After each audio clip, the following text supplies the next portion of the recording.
بسیار عالی. در صحبت‌های اولت گفتی حسنا جان که 16 ساله بودی که عروسی کردی. عروسی به میل خودت بود یا میل خانواده؟ چطور شد که به سن 16 سالگی عروسی خودت صورت گرفت؟ بسیار وقت نبود به نظرت؟ بله بسیار وقت بود، ولی قسم بود که وقت به حساب خواستگارا و چیزا زیاد می آمدن پشت مرد زالجان اونجا. خواهی دخترها که در افغانستان نوجوان شوند دیگه زیاد خواستگار چیزا پیدا میکنن.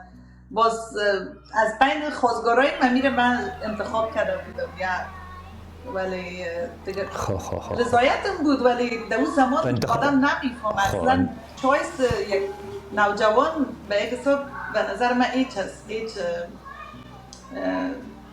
قابل قبول نیست فعلا. از نظر من دقیقاً بدبختانه. باز استاد جان چند سال زندگی کردین؟ به خدا دقیق به یاد ندارم، شاید یک 4 سال زندگی کرده باشم. فعلا مجرد هستی و حال تصمیم چی است؟ حال دیگه تصمیم فعلا تصمیم عروسی هیچ چیز به دل من نیست، هیچ آرزویش ندارم، اما داینده دیگه گفتن هم میتونم مگه چینج شم.